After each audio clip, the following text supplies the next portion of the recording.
seems legit. Welcome back to my channel. Today I have decided to make the Charlotte tote by Swoon with a tassel and a panel. I'm having a little bit of a panel love lately, so you're going to see a lot of bags with panels. But this is actually quite a simple pattern. Didn't take that long at all. The video goes so long because I did things like edge coating and rivet magnets and all the fun stuff. But it is Doctor Who all over. This is from Inklings and the Kraken because I'm also a little bit obsessed with her fabrics. Anyway, if you would like to see how to make this, please stay tuned. Right, so I'm starting this video off because I am still at the table and I have decided that I want to do a tassel. So because I have used, I know you saw the bag at the start, but I haven't done it yet, so I just want to explain it. So I've done the panel on the front, and then I picked the ice blue as a contrasting for the back with this blue here. So because I've got all of these colors going on, I wanted to do the same thing in the tassel. So what I've done is I've cut a piece that fits in the tassel template. And then on the back of it, I've put some blue, which was as close as I could have to this blue in HTV. So I've just ironed that on the back. It was actually 2 strips that I had left over, but you won't see the join. You can barely see it now, but you also won't see it later. So we're just going to line this up like so. And then I'm going to take my tassel template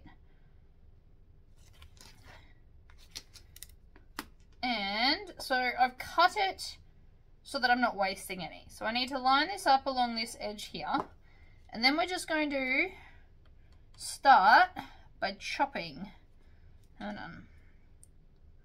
Line that up there and there. So in we go, and I'm just going to work my way up. Or you can work your way down. It actually doesn't matter which way you do it. Or you can go up and down like this. It's whatever works best for you. It does have numbers on the top of this, if you haven't seen that. So this doesn't take terribly long. It is the best way I have found to make tassels. I won't make them any other way now. And the tassel caps look cute. Because this bag hasn't got a lot of hardware going on, I thought a tassel would be an awesome addition. And because I haven't done one in a while, and I really felt like it.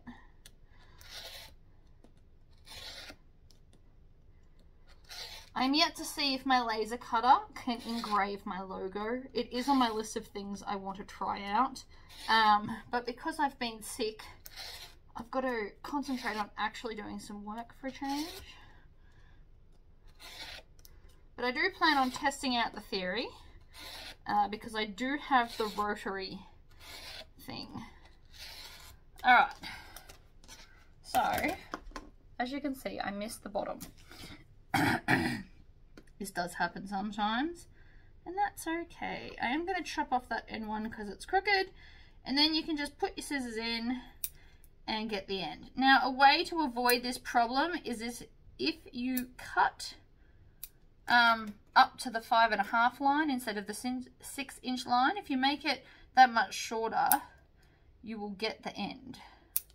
But I'm not super worried. I usually use smaller scissors to do this.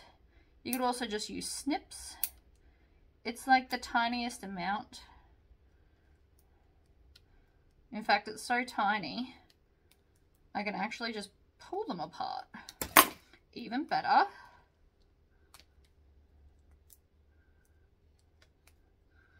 And so now that can go in the tub. I still have to put the interfacing on, so I'm about to do all the other ironing now, but I just wanted to do this first because I felt like making a tassel. So because obviously if these are a lot bigger, you don't pull them.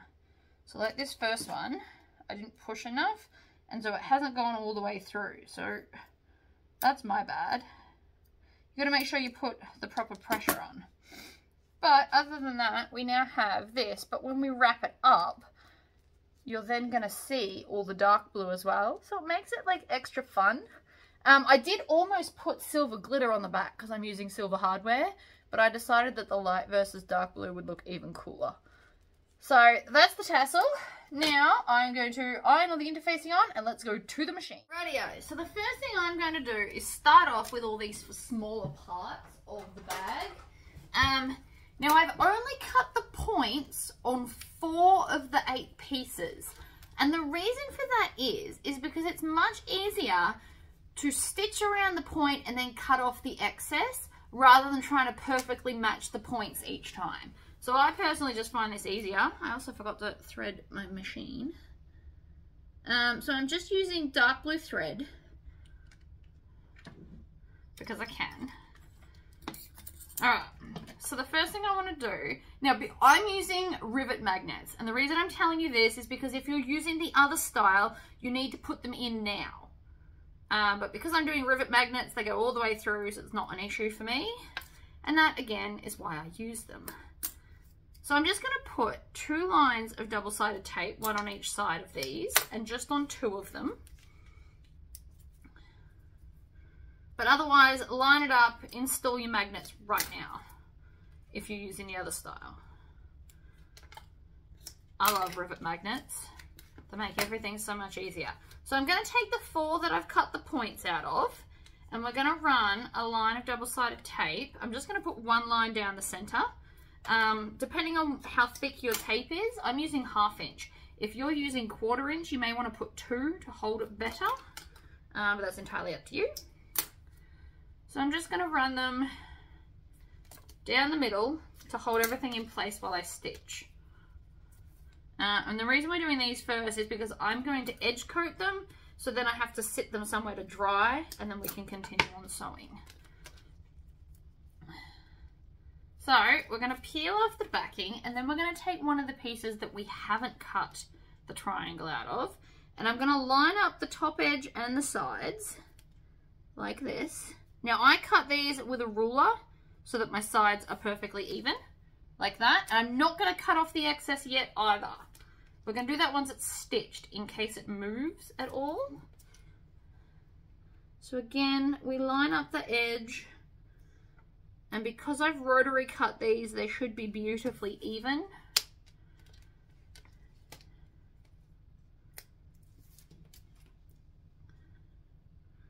Line up the edge again. So I'm lining up this flat edge, because obviously that's easier. 3. And 4. So these are now our strap connectors. Obviously you can do different ones, but I really like these ones. I think they can look fabulous. Alright, I'm going to peel off the backing of these. And again, I'm going to line up the straight edge. Like so.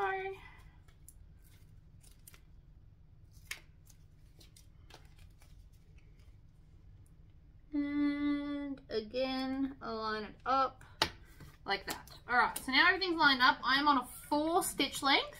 I'm going to start at the top edge, and we're going to stitch 1 forward, 1 back, lock in the stitches. But we're doing it up here because you also won't see it if it gets a bit messy.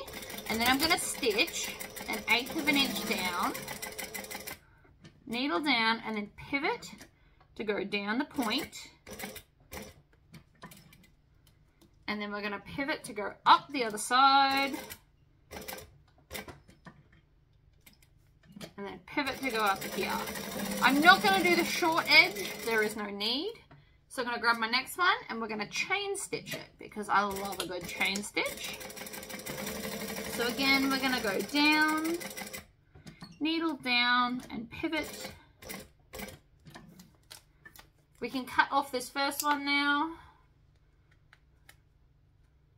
And the tail that got all kind of tangled up in it. We all heard it happen. I was just choosing to ignore it and deal with it later. Nothing wrong with that. We also won't see it anyway.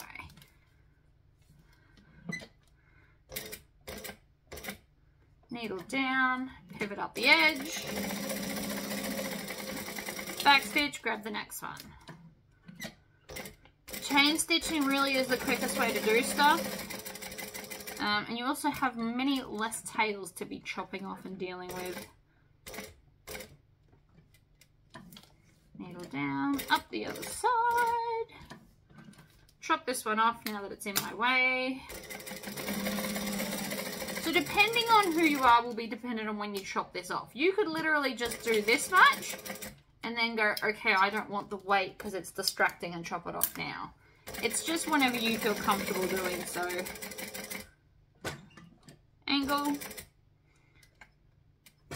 point, other side, and up. Now they were the easy ones. These are curves. So curves are potentially a bit harder. So I'm going to chop it off. And then we're going to go nice and slowly around the curve. Like that. And then we're going to do the other one. So there's no hurry with curves. The slower you go, the neater they can be. But also try and get a slow but rhythm, so that you're not stopping and starting if you can help it. Okay, so now that we've done all of that, I'm going to take some scissors and I'm going to cut this so that the points match. And then we'll do all of these. So it makes it much easier to do now that I just have to even them up. And you also might find that you've got a little bit of excess hanging off the edge, which means I should also check the other side. Oh no, it's fine. So we just want to trim them so that they are as even as you can make it. These are not leather, so you can't just kind of squish them down or use those cool tools to make them even. It doesn't quite work like that with vinyl. Alright, throw all that in the bin. So now we need our edge coat. I'm going with blue. And not that. I want the edge coat roller, which I got from eBay. So it's just a little, it pivots on the end. I'm going to shake it up. Should always shake it in case it's settled and separated at all. We always don't want that, obviously. And then we're going to dip the end in. You don't want to dip it all the way in.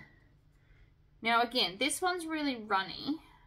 Actually, so because it's runny, maybe I'll get some glue and something protecty, and we will put the glue on first. I think that might be a better idea. So let's move back to the cutting table. So I'm using Crafter's Choice fabric glue, which I got from Spotlight.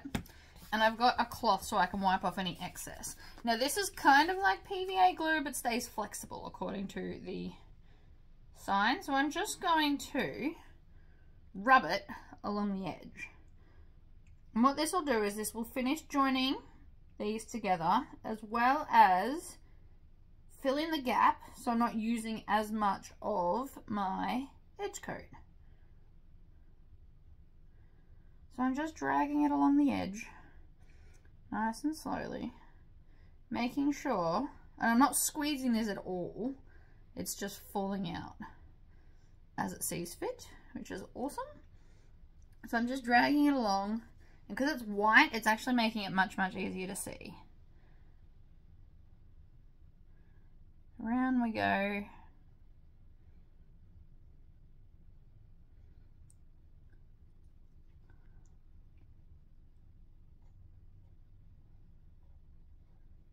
And around and around and around. So we just want to make sure that all that gap is filled. You also want to make sure the cloth is here in case you get any on the actual panel. So I'm just going to sit that there to dry. And let's do the next one. So if you can help it, don't buy a huge bottle. Otherwise this will be too heavy to do this way and you'll have to paint it on, which will most likely take a lot longer. Just food for thought. I wouldn't get a bigger bottle than this. This is already heavy enough. Oh, see that? That was too much. See how much there is? So we're just going to move it along. You just want it a little bit. And then we have a cloth so I don't wipe it on my pants, because I have a terrible habit of wiping it on my pants.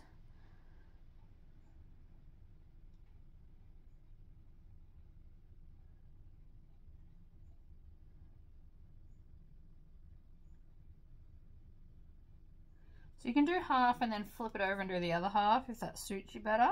Whoop. See that? I squeezed too much. So now we're just going to come back.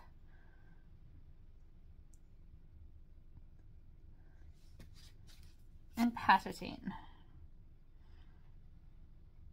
So you just want to wipe the bottle, or kind of dab it and wipe it at the same time. It's like a, I don't know how better to describe it. It's a wipe and dab.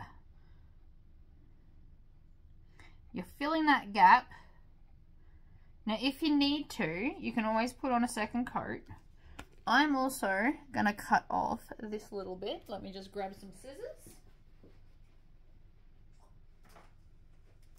You want some little scissors so that we can just even that up a bit.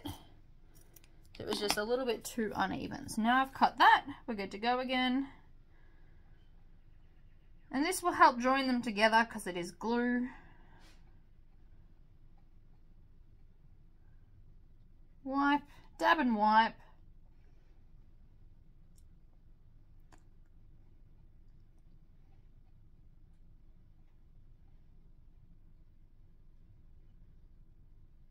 There we go. Another one done. Alright, so I'm going to continue this, do all of these, and then wait until they dry to come back and paint them. Rightio.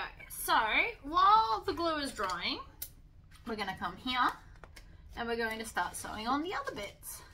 So I'm going to start with whatever's on top, so which is my awesome panel.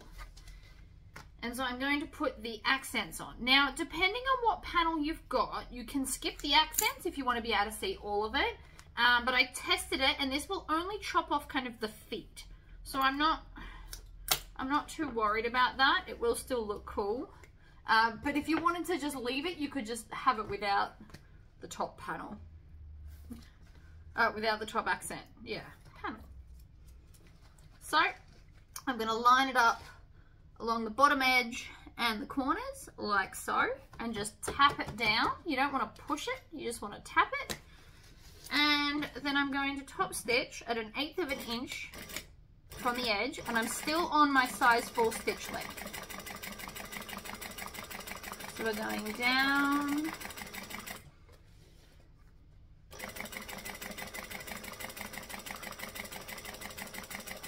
and up. And when we get to the edge, we're going to back stitch. Actually, to make my life even easier again, what I might do, cut that off, and then go along these edges. What was that noise? Oh, misbehaving. Of course it is. So what happened just then is this piece wrapped around the needle, and then it manages to unthread itself. I don't know how that magic happens. It's all in like knots and stuff, I guess. And now I can't thread it. Oh my god, what is going on? It's not my day, I tell ya. There we go. So let's try that again. I'm just going to hold on to it this time so it can't be naughty. So I'm just stitching at 1/8 of an inch, purely so it's then all one piece and tacked down where it needs to be. Now obviously you don't have to do this if you don't want to, but with no gaping edges it means it won't get missed when you stitch the bag together. And when I first started, I wish I had have done this, because it can have things like pop out and move out of place. So that's the front one. Pop it aside. And let's do, the sides have accents as well. So let's grab them and put those on. I'm going to try and put it down just below where I'll stitch, so I'm not stitching through the glue. Not that it really bothers my machine, but it is a good practice to get into, especially if your machine doesn't like sewing through the double-sided tape. And so even though the sides are quite plain, this will just give it a little bit of added prettiness. So we're going to line it all up along the bottom edge like so. And then I am going to stitch and back stitch. We're still doing 1/8 of an inch. Needle down. Around we go, and back stitch there. So again, it is completely joined on. So we can just treat this like a single piece. And this should be lining up with our side accents too. So that's why they are that shape.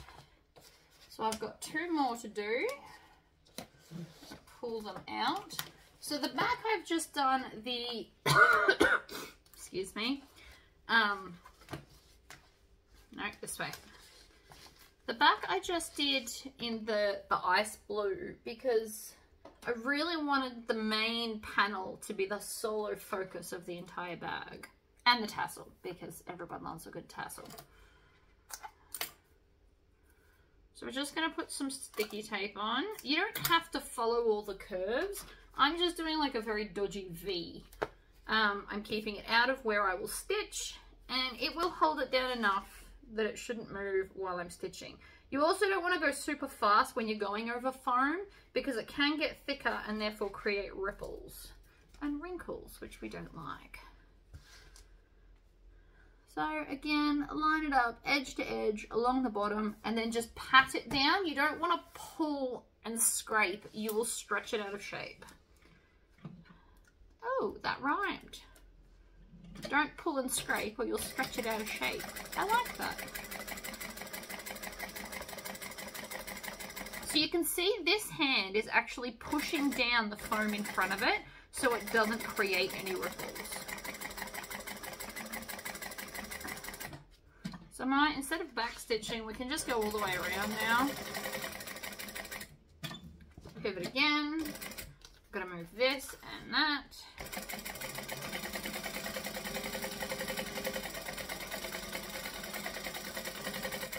I'm about to knock off the tub, so let's not do that either. Pivot up the side. Again, I'm pushing down the foam in front so it doesn't get like a bubble. And then a tuck. And so that's the back. So the accent makes it more exciting without being too much. But not too little that the bag is boring. I don't know. I feel like it's balancing it nicely from my plain to my panel. And like I said, I'm a little bit obsessed with panels lately, so you're probably going to see a lot of them. Alright.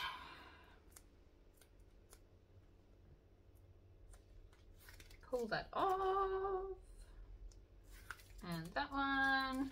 And again, we're going to line up the whole bottom, so they should fit perfectly if you've cut it according to the pattern. Like so. And then let's top stitch this one as well. And that's a whole bunch of less pieces,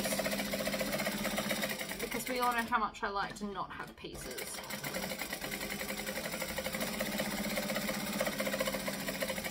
And back stitch. So there we go. You could also, if you wanted to make this more interesting, put a little dip in the center of this one. You can alter little things like that and that would still look cool. So let's do the handles. Again, because I'm still waiting for the glue to dry.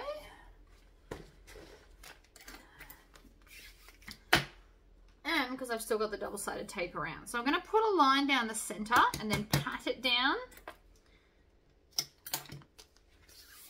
Because we don't want it to warp out of shape. So we just pat, we don't pull it. Right, and so then I'm going to fold both the edges into the center, and then we're going to put the dark blue over the top of that line so that we can't see it and you've got a nice accent.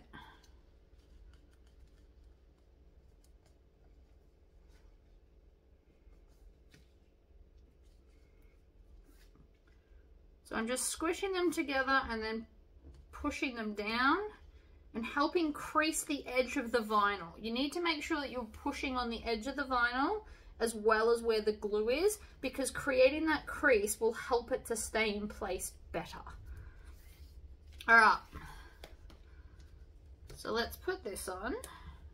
I'm undecided. I still haven't decided if I want to get strap ends or not yet. So let's make them look pretty, just in case I don't know what I want. Now this will stretch a little bit. It can't help it. It's so thin that it will most likely stretch at least a little bit, but we want to try and help it not do that as much as possible.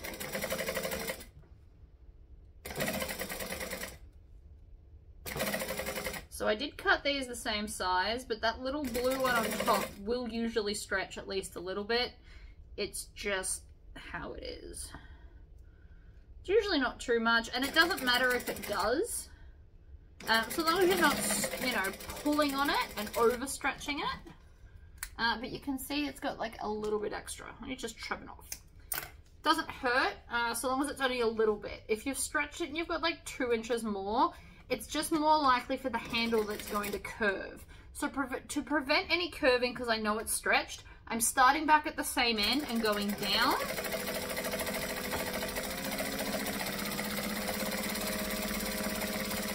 This side won't stretch because it's already stitched down, so that's lucky. But now you can see the handle doesn't try and twist on me, which is more likely to happen if the top bit stretches. And that's how you prevent it. So that's like a fun looking strap. It all ties the bag together. Don't assume you just have to use one color on a bag. You can use tones of the same color or colors in the same kind of range. So you could make a bag out of all pastels in different shades of colors. You could do like green and yellow and blue, or you can do tones of blues or teals. They still look very cool, and it gives something kind of attention grabbing to the eye without being too much. I know contrasting prints is a big thing. I don't think I'll ever do that on a bag, at least. But you never know, I might one day. Two might clash in the perfect way that I love it. You never know. Alright, so we're going to stitch and backstitch on the edge. And again, I'm just holding it in the middle. Now, if you don't think that you can hold it in place, you can put down like a 1/4 inch or 6mm piece of tape to hold it in place. It then won't stretch. But you just gotta remember how many layers of double-sided tape you were then stitching. So, and back stitch. So we're keeping the ends neat in case I do decide to not put the strap ends on.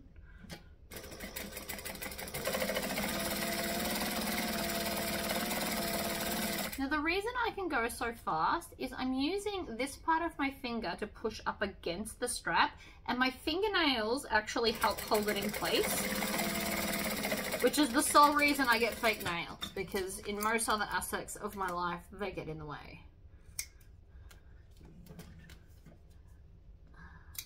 That's why I get them slightly pointy. They become like stilettos as well as extensions of my hand. So that's all those done.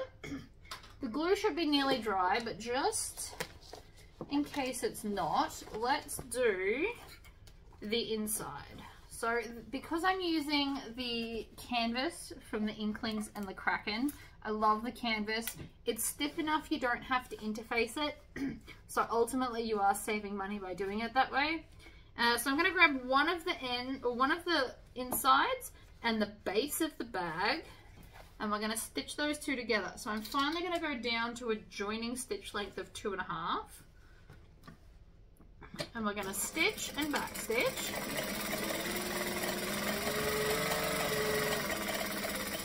Like so. So that's those two. Then I'm going to take the other main panel and my Tory pocket. So I've done a Tory pocket just because it's easier and I like them, and why not? And then I'm going to find the middle of the bottom of this piece. The other thing I could have done is put this on the back of the bag. So instead of all vinyl, I could have had this fabric on the back and then the panel on the front. I mean, you've got a million different options and ways to do things.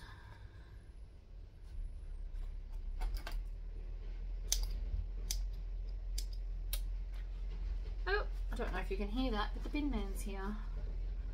Alright, so I'm just gonna kind of line it up wherever I want it. I don't want it too far up the top or too far there in the bottom, so it's just slightly above the middle. And I've used the nicks here to line up the center. So I'm just going to stitch the long lines, not the short ones. Stitch along, get to the end, back stitch, pivot 180, jump over to the other line, stitch and back stitch, and then back stitch when we get to the corner. Trim off all of the tails, and this jump stitch. The jump stitch can potentially get in the way, so it's always good to cut it. So now I'm going to take some scissors. These are my Fiskars spring-loaded scissors. I love these for fabric. And then to help you, you can just, if your scissors are getting blunt or you've got, you know, sore hands, if you push on the end of the scissors, it will actually help you cut through the fabric. So then we're going to cut till nearly between 3/4 and 1 inch from the end, and then we're going to triangle out those corners. And I'm going to show you what that looks like in a second. 1 and 2. So that looks like that with a little triangle. Now I'm going to have to iron this. So when I get to the iron, I'm going to pull this up and iron that flat. Then I'm going to pull them both down and iron this seam, push it through, and then iron it down. Because it's the canvas, I won't be able to finger press it to my liking. Alright, so it's all ironed nice and flat now. I'm going to use my silver with dusty blue teeth because I love this zip. I was very excited when I got this. And then I'm going to singe the end because I haven't done that yet. And I'm just going to measure the whole length of the thing. You can also use like an actual measuring tape. Mine's dying though. I actually need to go and get another one. And I have this very, very cute TARDIS zipper pull that I also got from Inklings and the Cracking. And I just, when I saw this and the panel and everything, I had to buy some. I've also, when they were doing the sale, I also, for these, I've also purchased the Leaves of Lothlorien for my pre-order of the Lord of the Rings fabric, because these are for me and I decided to treat myself because they're awesome and I'm excited. Anyway, enough about that. So I'm going to lay the zipper down with it closing to the left and then put this over the top, and then we are going to start in front of the zipper pull. So right here, so I'm going to stitch and back stitch, or you can just not back stitch, go all the way around. We're going all the way around anyway, so that's entirely up to you. When it's on vinyl, I tend to not back stitch. When it's on fabric, and because it's a busy print, you won't not see it, so we can do it that way. So needle down, zipper closed, line up the zipper, around we go, and now I'm going to have to stop again because I just had my husband get home. And down we go, and back stitch. Right, let us continue. So we have put the zip in, and I just trimmed the tails off camera, which I'm sure you know how to do. Then I'm going to line up the bottom piece parts of the zip, and we're just going to stitch down the 2 sides. We're not going to stitch the bottom because I am going to turn the bag through the bottom space. So we're going to stitch forward and back, and then back stitch that end as well.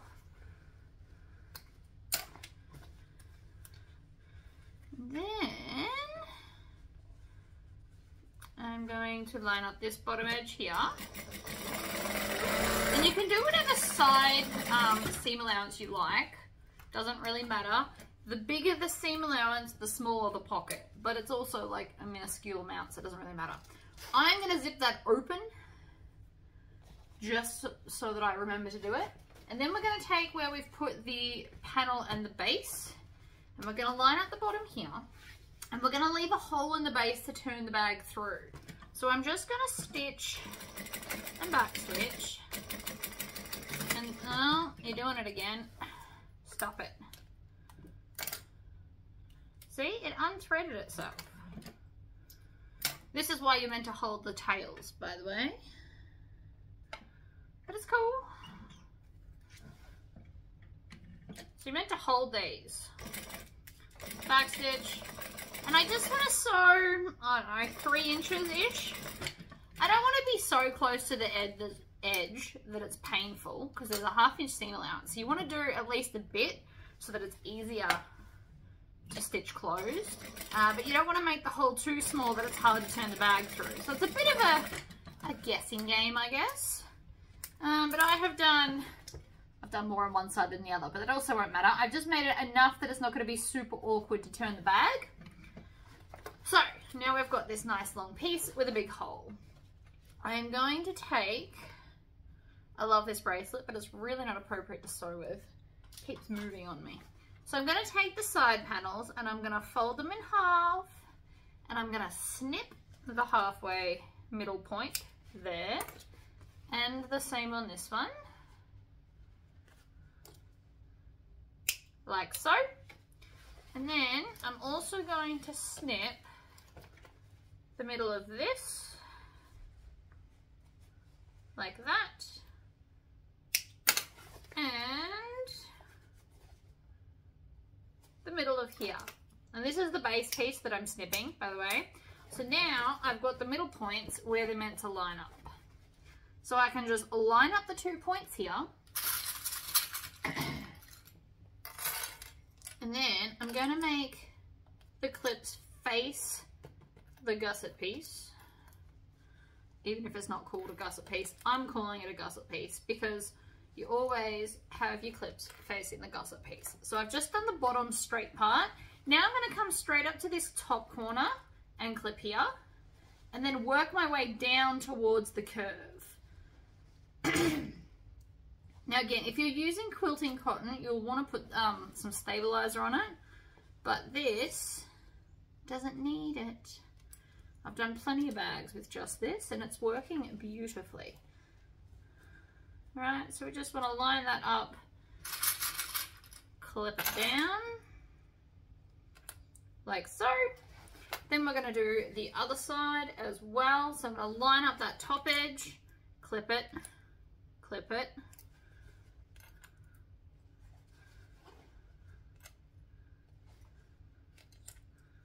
like this.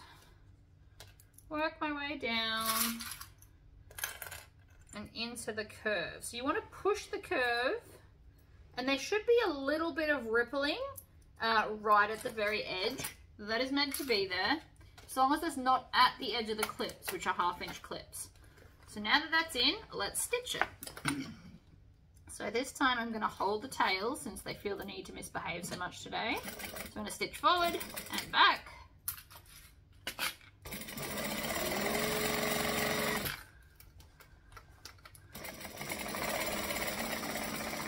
And I just ran out of bobbin thread. I heard that. All right, let me do another one. Bobbin is now reloaded. So after we've made the lining, we need to go and do the edge coating. So that will be next after we've sewn the 2 sides on, because we can't make the outside without all those pieces. And then I will have to go and do something else while the edge coat dries. So you try and, in a perfect world, to get this perfectly lined up and in time, you would cut just the pieces that need edge coat, come to the machine, stitch them, put the glue on, then go back to the cutting table and cut the rest, and then iron and interface all of your interfacings. By that time, it should be dry and you can put the edge coat on. Then you would come over here, make the lining piece, and then the edge coat would be dry. But I didn't decide to do edge coat until I'd already cut it all out. So that's why this is going to take me a long time. But in between, so while the edge coat dries, I will probably go and do something on the laser cutter that I need to do. Or you could cut out your next pattern, or, you know, whatever you got to do. Clean your house while it dries. Gives you some time to do some washing or something. But you just, yeah, make sure that you're aware that you're going to need to leave time for it to dry. So while mine dries, I'm going to go and cut out something for my kid on the laser cutter. I might even record it actually, so that you guys can see all the cool stuff you can do with it. I do plan on eventually doing a set of videos of using the laser cutter specifically for sewing related stuff. So bear with me on that too. I'm still just in the I want to play with everything mode.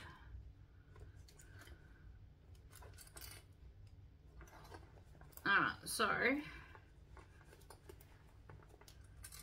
bend that out, clips on.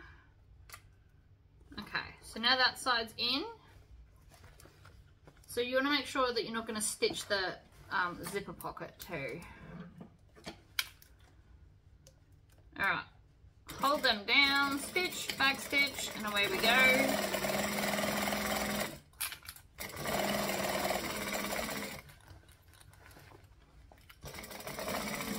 So we're doing it with the gusset up. Or side panel up. I don't actually remember what it was called when I was cutting it. I wasn't paying attention. Alright, and then we're going to back stitch and trim off the tails. So the reason I chose this bag too is this would be a great tote to go around while you're doing Christmas shopping, since it's got a lot of kind of Christmassy prints on it. Or you can have it as an everyday bag too, but a nice big tote is always a fun one. Right, let's go do the edge coat. Alright, they are dry, which is awesome. I got cold, so we're going with fluffy jumper because fluffy jumpers are just comfortable and I love them. Alright, so I've turned this in the right way now, and what I'm going to do is I'm going to find the center of the main panel, both front and back. So I'm going to snip there, we're going to go here, I'm going to put that over there. And then we're going to grab our main exterior panels. So we need our strap connectors, and I'm going to start on the front one. Now the reason I want to start with this one is because I want to position them, even though I know the pattern's got a specific spot to put them, I want to make sure that it's not going to cover up my awesome panel. Now you, being the designer, have the capability to do these things. So first I'm going to find, so this is the top, so I want it to go this way. So we're going to put that on like that.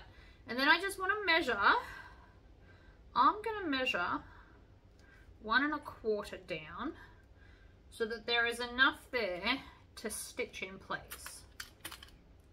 And as you can see, the edge coat looks lovely. So again, I'm going to grab this, I'm going to hold it right ways up, I'm going to thread it on like this and then fold it down, and we're going to do 1 1/4. Now the reason I'm doing 1 1/4 and not just 1 is because these are the chunky D-rings.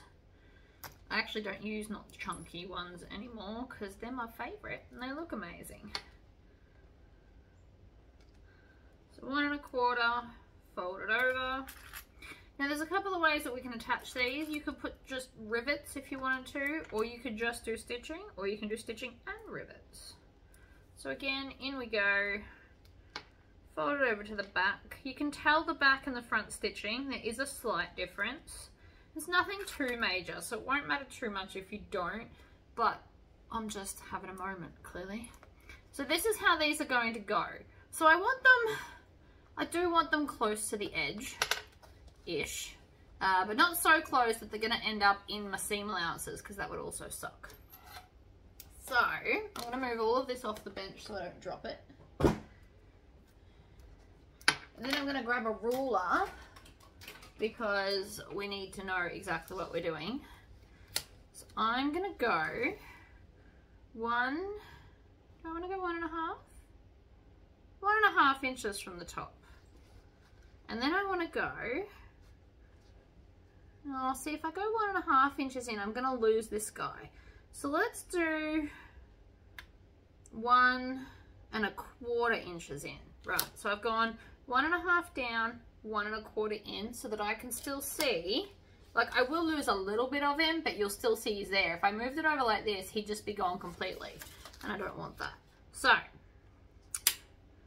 1 1/2 down, 1 1/4 in. And so then we're just going to stitch that down.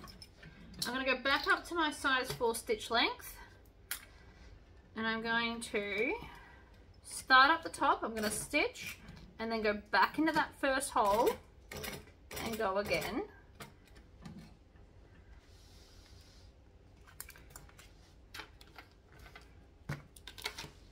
And then I'm going to go diagonally down just a little bit, and then pivot, and then go across. So we're doing the barn door. I love the barn door. And it's going to make it extra strong. And then if you want to, in between the two sides of the barn door, you can also put some rivets, which I think we're going to do. But we're going to do that after we've done everything else. I'm also not putting bag feet on this bag, just because I always do them and I should switch it up. So we go 1.5 down, 1 1/4 in. So again, we just lose like 1 1/4 in there. So we just lose like a little bit on the edge, but it's really not so much that it matters. Take the clip off. Always have your space clear, because we are going to spin this around a million different ways. So then back through the first hole to lock them all in. So we're going diagonally down, and it's just a little bit, and you can see where the underlay part ends, so that you can pretty much line it up with that to make sure that you're still stitching it down and getting a decent barn door. Which, for anybody that missed my live the other day, I've decided to officially call this the barn door. When naming it, it reminds me of the barn door you drew as a kid. So, they are now on. They flap around lovely. Flexible. Not that you're really going to bend the bag that way, but still. So we don't lose our characters. I mean, we lose like a tiny bit. We lose our arm and part of the umbrella, but it's also flexible, so it doesn't matter. And then we just need to copy that onto the back.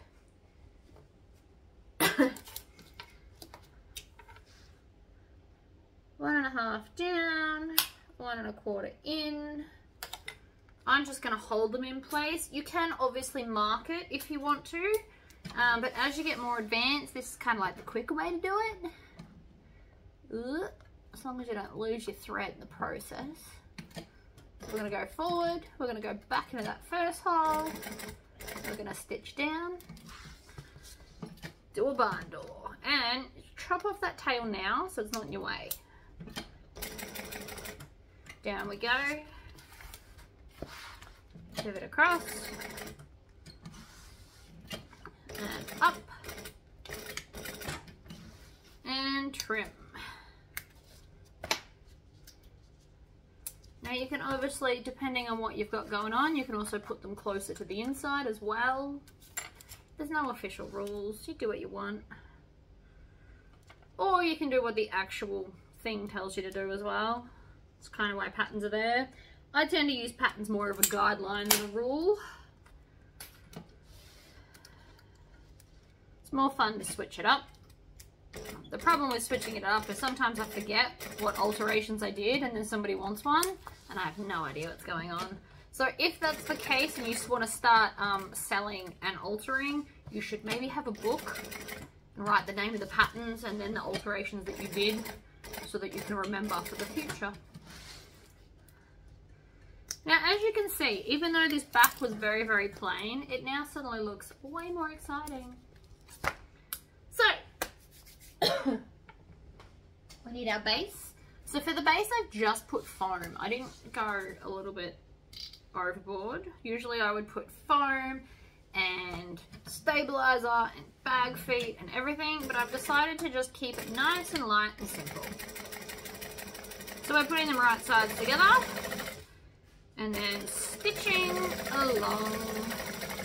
We're going slowly. That is quite a lot of layers. I didn't keep the foam out of the seam allowance, so we're sewing it all together. So just keep that in mind. Then I'm going to grab the other end and we're going to do the same thing again. You want to line it up with the edge of the vinyl and not the edge of my foam, because that bit was a little bit longer. And I could have trimmed it off, but I didn't, and I regret nothing.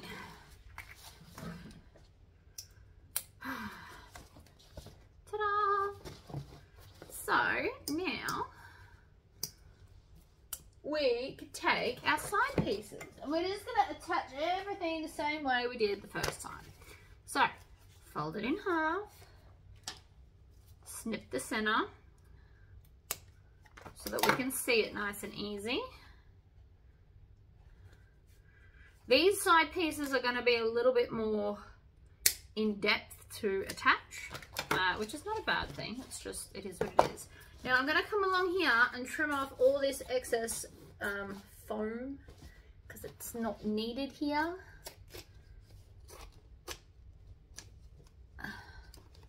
Right. Just makes my life a bit easier now that I'm going to attach these. So, we also probably want to find the center of this. Might be an idea. Just so that we can see where we're going. Now, if you don't want to snip into it, that's fine. You can just mark it with a pen or something erasable. You won't see it anyway. Okay, so I'm going to put right sides together, join up that middle part. We've just got a few extra things to kind of make sure they match up with this. So again, we're going to put a whole bunch of clips like that. And I want to open out that seam. Oh, actually, let's stitch it open and then I won't have to think about it again. Feels like a great idea. So I'm going to open out the seam here. And I'm going to go up to a 4 stitch length. And I'm going to top stitch a 1/4 inch, or an 1/8 of inch, sorry, each side of that seam to make sure that it stays open and flat. Now this is probably a really good idea if you're on like a more of a domestic machine, because it will make sure that there's less bulk when it comes to stitching the sides on. Right, flip around, roll this up so it doesn't get in the way. Then come do the other side. Now you can tell I'm going slowly. It's very easy to fall off this little like ledge that we're on. So if you go too fast, your stitches will go wonky, which we don't want. Right? Because we're on this ledge. So it's very, very easy to fall off it. So that's why I stitch it slowly. But that's now opened that and made that flatter and therefore thinner for when we stitch the sides on. This machine could handle it anyway, but your machine might not, which is why we're doing it.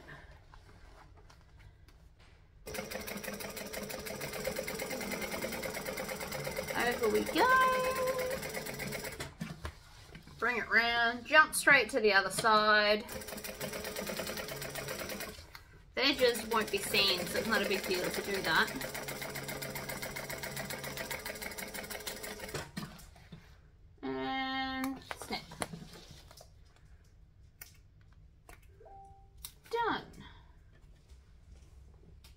Okay, now we can join the sides on. Need a whole bunch of clips. Again, we want to make them face this piece, or essentially just away from the exterior. So now that I've put a few there, I'm going to come up to the side. And you'll notice I have no foam on these ones. I want them to be nice and flexible. They'll make for softer sides, but that's okay. Then I want to do, so now I've done 3 clips here. I want to come and line this up with the other one. Because if everything lines up, the flow of the accent will go all the way around the bag, which is what we want, because we want it to be pretty. And then we just add our clips into the corner. So then we're going to do the other side.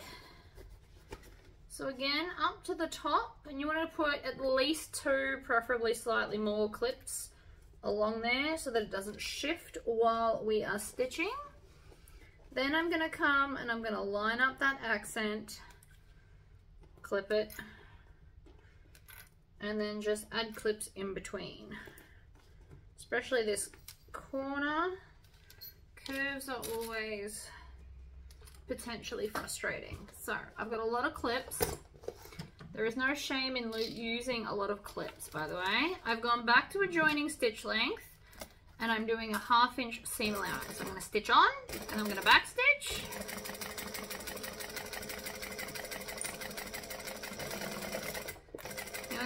You don't want to go faster than you can manage. So we do have to pull this away, otherwise it's going to interfere with our sewing. I also didn't put the piping in.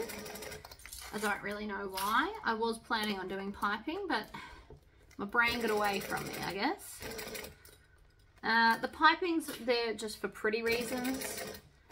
I had planned on doing a dark blue, but the bag is not going to be lacking anything by not having it, because that back is still interesting enough.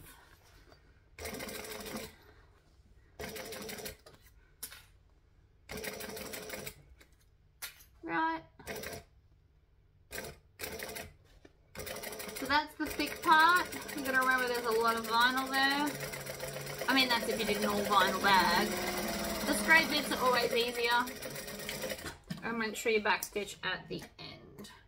Then before we go any further, you want to come in and check and make sure that it's all pretty, which it is.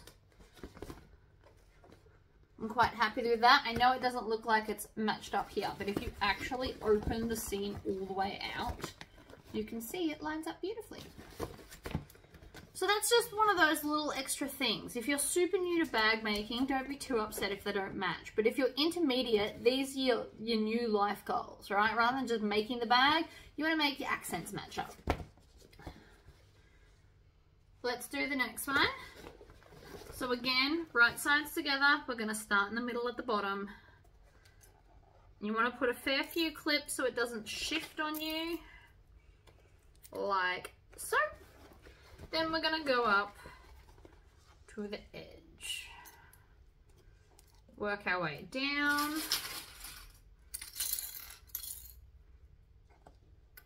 Come and do the accent to make sure that the accent lines up. Also important. And you want to put a clip each side before you move your hands. So each side of the accent so that it won't accidentally shift. Again, that whole 2 versus 1 clip thing. It'll pivot more. So let's do the other side.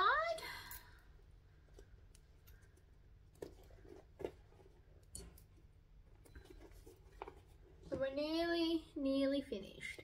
So again, line up that accent. You want to put a clip on each side. Oh look, I just dropped something. Shocker. I was doing so well. So well. Alright, clip, clip, clip, check. So we're going to go to here, we're going to stitch and stitch. Again, we're going to pull this part away so that we can get the bag under without it bashing into it.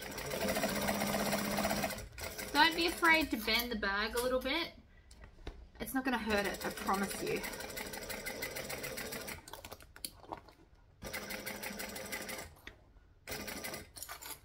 Pack up the clips as you go.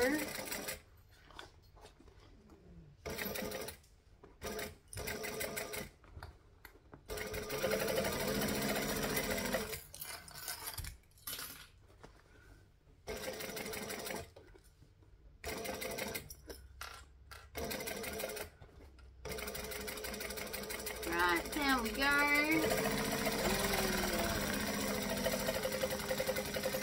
And back stitch.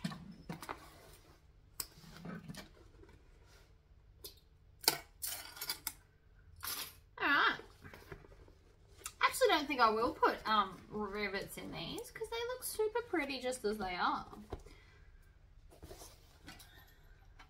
Right, next up, let's do all the hardware stuff. So, we can start with our tassel. So what you want to do is you want to wrap it up as tight as you can.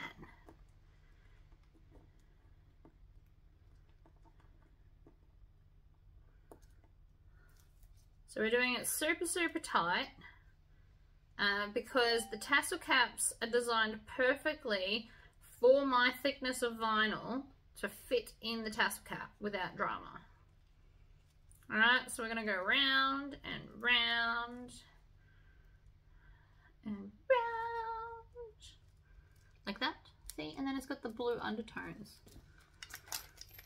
HTV is your friend. Even if you don't have like a scan and cut or a Cricut or whatever, it can still be useful.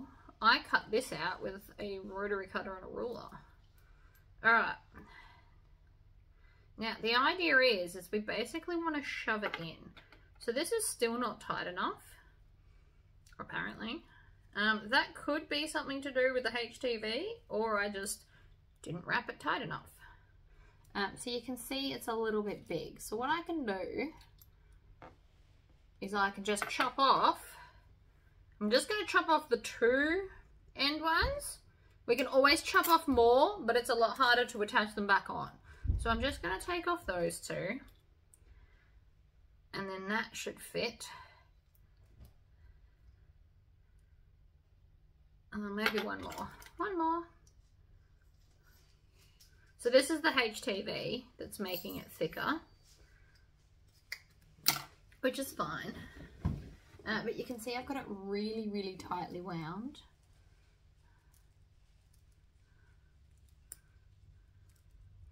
Because if it's loose, it's no good. Right, squish it down, push it in, and then kind of screw it on.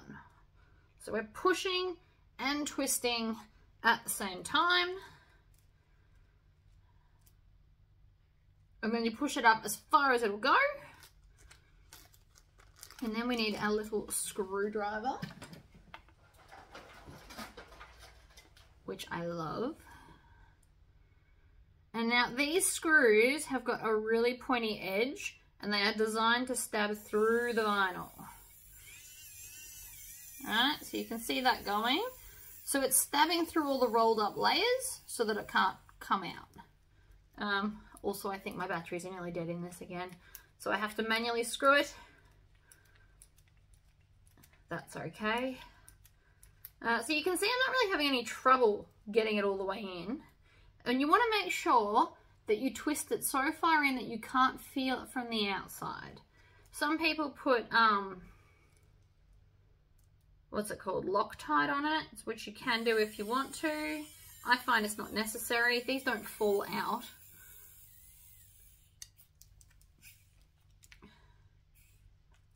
Alright, let us just manually screw the last of it.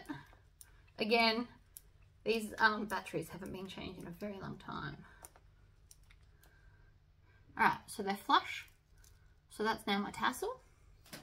The last thing in here is our rivet magnet.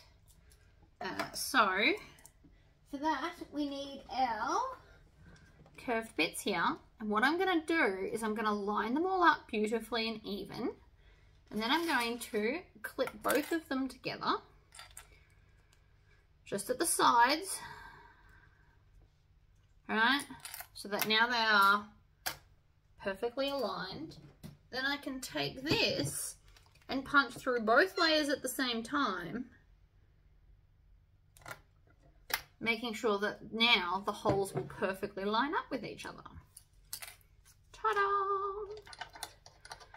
And this is just another reason why I love rivet magnets. So we separate this. You can pick a right and a wrong side. Not that it really matters. So I'm going to push that through. I'm going to click that on to both sides. And then I need my box of dye, which is here. And it is these ones. So it comes as a 3-pack. So the top one holds the rivet cap, and then these ones hold each half perfectly for you so that you can get it done. So you just put that in, it nestles in, and then you just squish. So you get a nice little kind of accent with the silver on one side and the other parts on the other. So then we take this one out. Now this one's raised up to hold the magnet in place this way. And then again, we just squish it. Now with this one, it will always pick up the bottom half with it. So you kind of have to hold it to get it out. There you go. Rivet magnets installed.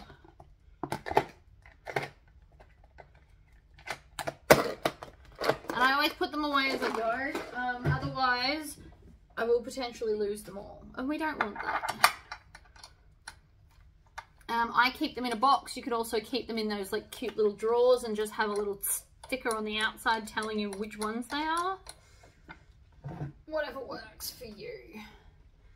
Now, center of the main outside panel as well. We already did the lining ones. Now I need to do the outside ones. And this is just to make sure that everything's gonna line up.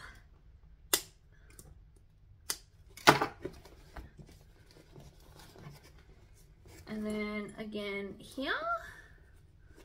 And then what else we're going to do as well is, while I've got some scissors in my hand, we are going to take the excess here and trim it down. Again, especially if you're on a domestic machine, and these are not my thick scissors. I should have my Classo ones for this. These don't like it as much. They can do it, it's just more graceful with the other ones. I always used to think scissors were scissors, but that is actually not the case. So, this is the outside. So what we need is we need these to join when they are inside the lining. Now, for those that can't work it out, I'm going to show you how your brain can mentally do it. So if you've got this inside out, these need to go in the center like this. Right, so when the bag closes, this is what we're going to have. So now, all you have to do is pin one to one side, and then line up the center, and pin the other side, and then pull them apart. And that is the best way to line them up. Especially if you're new to bag making, putting things in between the layers can potentially be quite tricky. It just got hot again in here. I think my heater turned itself on. So that is the best way to make sure that when you've got your bag closing, it will actually close for you. Right? So now we can turn this in the right way.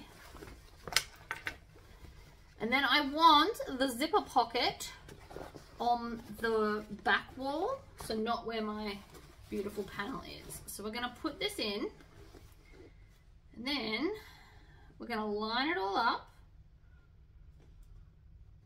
and we can start with that if we want to. You can start wherever you want, actually.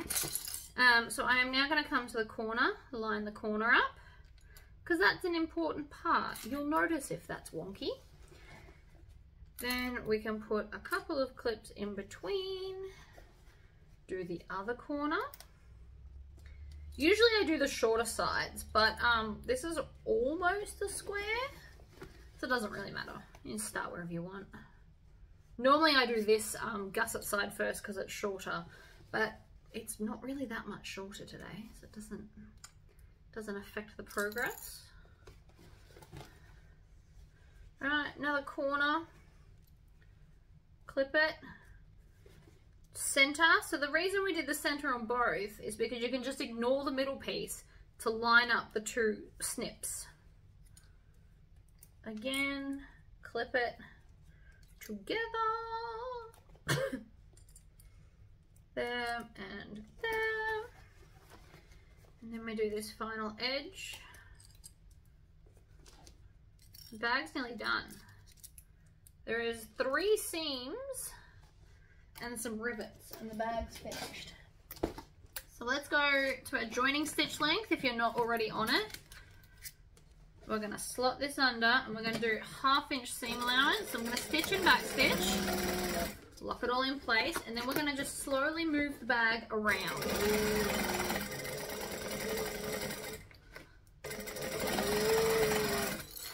We also want want to pack up our clips as we go so that they're not all in the way. You always want to stop with your needle down and then readjust the bag and let's go again.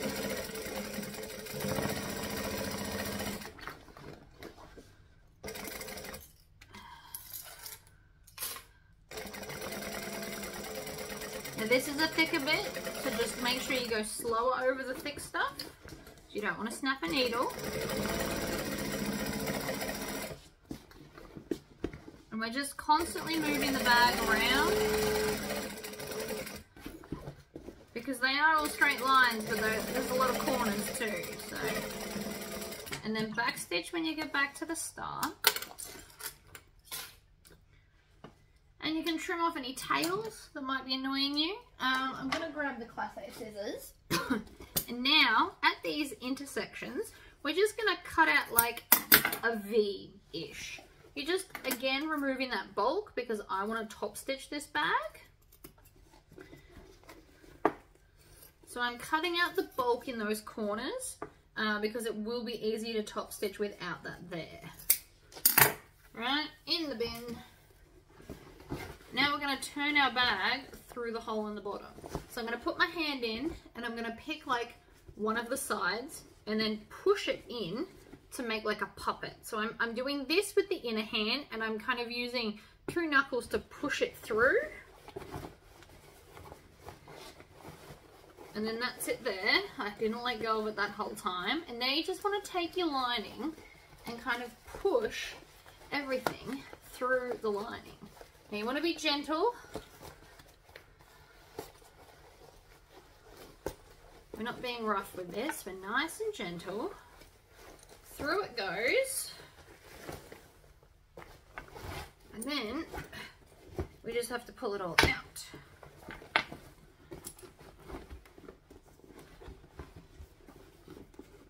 I lied, there was 4 seams. I forgot I had to shut up the zipper hole. So that's the bag out, and see how the light blue really accents nicely, I think. Alright, so into the zipper pocket, and we're going to grab that open bottom and just pull that little bit through. So we're not pulling the whole lining through, just the bit we have to stitch closed. Then I'm going to put my needle down. Then I can readjust this. So I'm going to stitch and back stitch, needle down, organize the second part, because even though it's a straight line, it won't act like it. The other option is you can clip that together and then just stitch it. So then we're going to push the lining in, and I'm going to take the zipper pocket, tuck the raw edges under, and then top stitch it down. So like this, we're going to stitch, we're going to back stitch.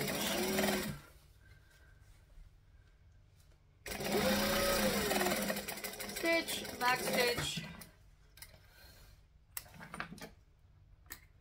like so, and then push that in as well. Now I haven't really bothered with the rest of the bag right this second, and that's because now that I've done that, I'm actually going to turn the whole bag inside out.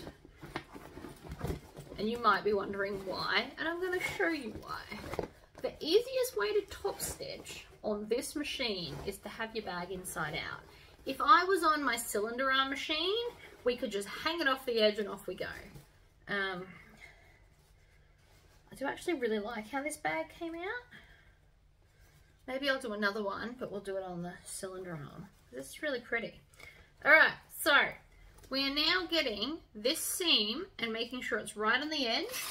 And then if you want to, you can clip it in place. Clipping does help. You don't have to clip it, you can just wing it and do it, which is what I would normally do if I'm totally honest, but I'm trying to teach good habits, and for people that have never made a bag before, doing this kind of stuff really helps. And the other reason I wanted to talk about it is because this magnet, I want to stitch down towards the lining. I want it to sit down. I don't want it to stick out like this. It'll annoy me in the bag. So we're going to push it down and then get some clips on it, because that's how I want to top stitch it. Now you can make these out of fabric. You just obviously don't have the whole raw edge thing going on. I assume the pattern's got that, how to do that in it.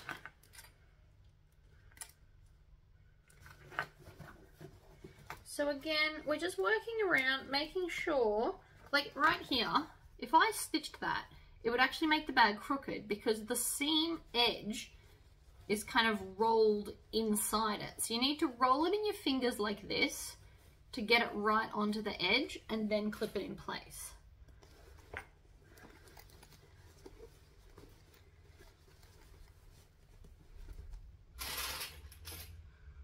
So this is actually a pretty quick bag to make compared to a lot of the others. I made it look like it takes longer because of all the edge coating and everything I wanted to do. I regret nothing. I think it looks great. So here again, we want to push it down towards the lining, put some clips on it so it stays where it's told.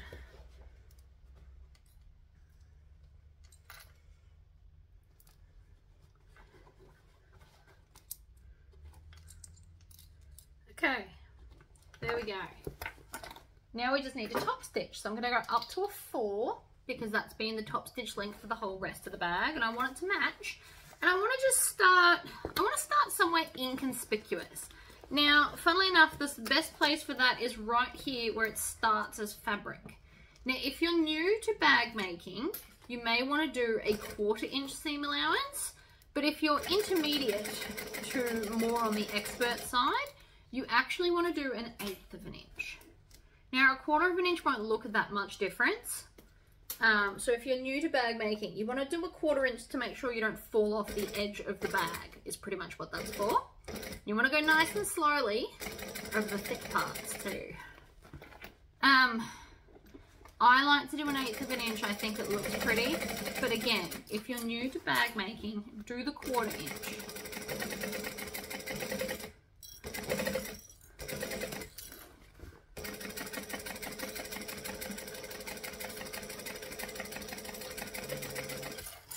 Clean up your clips as you go. I also want to clean up these tails here. Now again, this is another thick bit, so I'm going to go nice and slowly. This is where the magnet is. You also want to make sure you've got enough thread to top stitch the whole way around, because stopping and starting on this final top stitch is not ideal. I didn't check. I'm just assuming I'll be fine.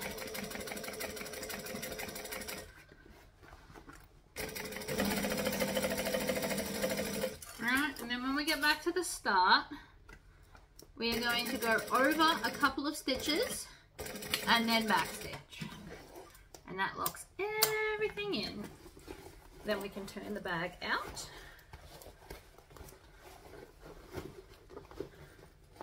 Right, and see, these now sit down, which is awesome.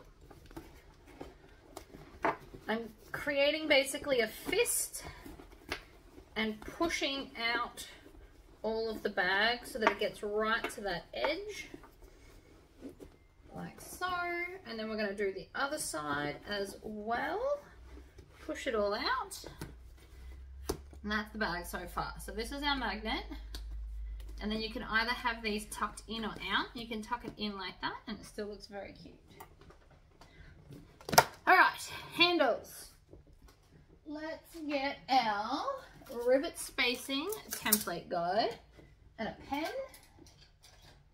Pens are your friends. Oh, I'm all about rhyming today, aren't I? Anyway, so I'm going to line it up.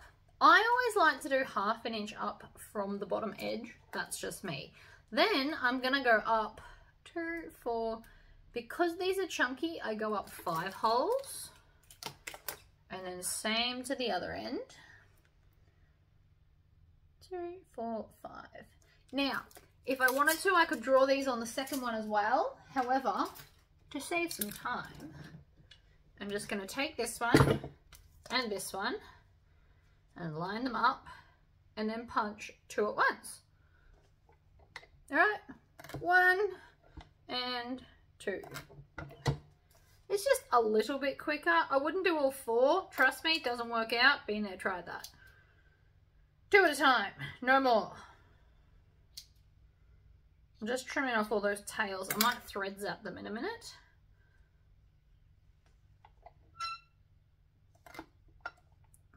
One and two. If I was putting strap ends up, I'd go up 3 holes. Alright. So I've got my other one. I need 4 rivets. 1, 2, 3, 4. And 4 rivet caps. 1, 2, 3, 4. And then I'm going to go up and under. So when the bag handles are being held, you don't see the join. It's going to be on the inside. Actually, before I do that, I want to thread zap all the threads because it'll be easier now than it will later. Much easier now than later. I also like to stand up over my bag for things like this. I don't know why. I just do.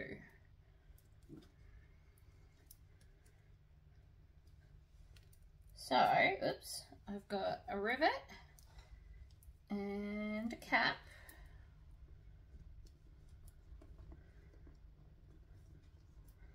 Ah, come on. There it is. Make sure you push the cap, the rivet all the way through. It's much easier to attach the cap. One, and then we're going to come to the other side.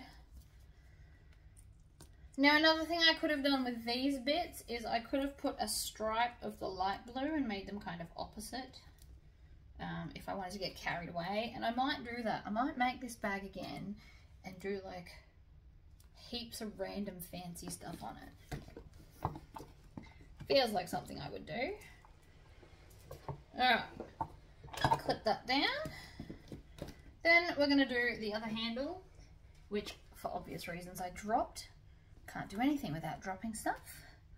And I just want to take my thread zapper and zap down any pokey outy bits.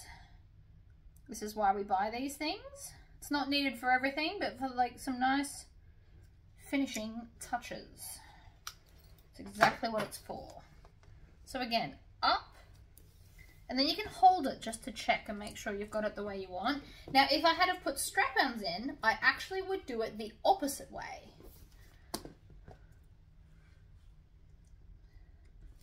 And make them sit outwards so that you could see them and they'd be fancy. Because what's the point of having strap-ons if you can't see them?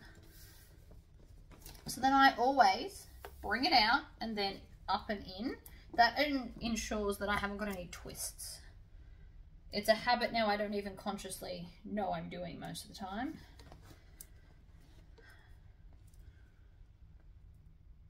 It's just how I avoid twists, because there's nothing worse than attaching your handle and then realizing it's got a twist and you have to take out a rivet, and it's all just a bit of a pain, really. Alright, so that is the bag done. Let me just twist and up so you can see a bit better. So that's the handle, which, just so you know, is actually a pretty good size for a shoulder. If you want them a bit longer, you could go up to 24 inches. And this can hang out, or you can just kind of push it in a little bit. And that also works, and it can sit like that. So there you go. I think that came out really cool. And then for the finishing touches, we take this and just add it on there. So now you've just got a fun tassel. See, actually, I want to put it on the outside part, and that way it's still pretty without obstructing the panel. But there you go, and the back even looks interesting. Even though it's not really, it still feels interesting because it's got the different colours. Alright guys, thank you for joining me, and I'll see you guys all next time. Bye bye!